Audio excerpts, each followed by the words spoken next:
ఎవరో ముస్లింలు లేదో అన్నట్టుగా ఒక వీడియో ఏదో పెడతాడు. ఆడు ఎందుకు పెడతాడు? ఆడు రేటింగ్ పెంచుకోవడానికి ఎట్టుకుంటాడు.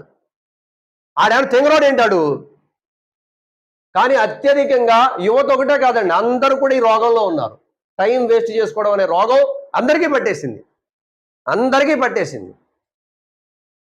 పోనీ ఏమన్నా పని చేత్తు ప్రసంగాలు వింటారా? అబ్బే కాదండి. ప్రసంగాలంటే పోలే, ప్రసంగం అని వింటున్నాడో, ఖురాన్ వింటున్నాడో, ఏదో హదీస్ వింటున్నాడో అని చెప్పి అనుకోవచ్చు. నా కుర్రోడు ఏదో ప్రసంగం వింటున్నాడండి, ఆ అబ్బాయి ఏదో ఖురాన్ వింటున్నాడండి, ఆ కుర్రోడు ఓకే, దానివల్ల అయితే లాభం ఉందని అనుకోవచ్చు. కాదు కదా. బయాన్ అనే దాంట్లో వెళ్ళి ఆడు తెంగరోడు కాదు, ఆడు ఎందుకు ఎట్టుకున్నాడు? మొహమ్మద్ ప్రవక్త గురించి ఏమంటుందో ఈవిడ తెలుసా అంటాడు. అనగానే ఏమంటుంది అని చెప్పి మనం వెళ్ళిపోతాం. మనకెందుకు అంటారో, ఎవరేమన్నా కూడా ఆకాశం మీద ఉమ్మెత్తే ఆళ్ళ ముఖం మీద పడుతుంది. ఎవరో పొగిడితే ఆయన గొప్పతనం ఏం పెరిగిపోదు, ఎవరో తిడితే ఆయన గొప్పతనం ఏం తరిగిపోదు.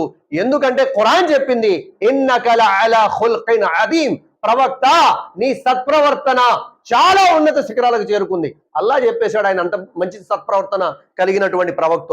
ఎవరో చెప్పాల్సిన అవసరం ఏంటి మనకి? ఆయన సత్ప్రవర్తన ఖురాన్ పొగిడిందండి. ప్రవక్త వారి సత్ప్రవర్తన అల్లా పొగిడాడు. ప్రవక్త వారి సత్ప్రవర్తన ప్రవక్త గారి కాలంలో ఉన్నటువంటి సత్య తిరస్కారులు పొగిడారు, కాఫీర్లు పొగిడారు. కాఫీర్ అంటే మళ్ళీ హిందూ అనుకుంటారేమో, కాదు, హిందూ సోదరులు కాదు. కాఫీర్ అంటే సత్య తిరస్కారి. ధర్మం అతడికి బోధించబడితే దాన్ని తిరస్కరించినటువంటి వ్యక్తిని అరబ్బీలో కాఫీర్ అంటారు. కఫరా, కఫరు, కాఫీర్. కుల్ యా అయ్యుహల్ కాఫిరూన్ లా అబ్దు మా తఅబుదూన్.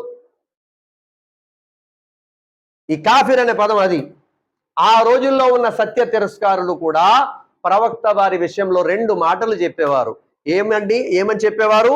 మొట్టమొదటి మాట ఏంటంటే, ఆయన సాదిక్, ప్రవక్త వారు సత్యవంతుడు, ఎప్పుడు కూడా అసత్యం చెప్పలేదు, అబద్ధం చెప్పలేదు.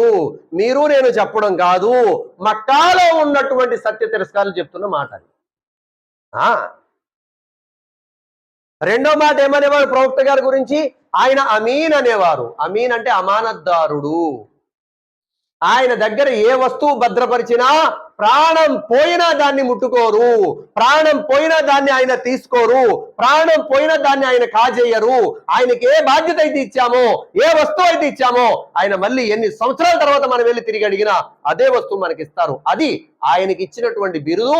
ఆ రోజుల్లో మక్కాలో ఉన్న సత్య తిరస్కారులు ఈ రోజున ఎవరో వచ్చేసి మీ ప్రవక్త ఇలాంటి వాళ్ళు, మీ ప్రవక్త అలాంటి ఆయన, నౌజుబిల్లా, మీ ప్రవక్త అలా చేశాడు, మీ ప్రవక్త ఇలా చేశాడు అని చెప్పంటే దాన్ని మనం ఎందుకంటే అందరికీ షేర్ చేసి దాన్ని గొప్పగా చెప్పడం?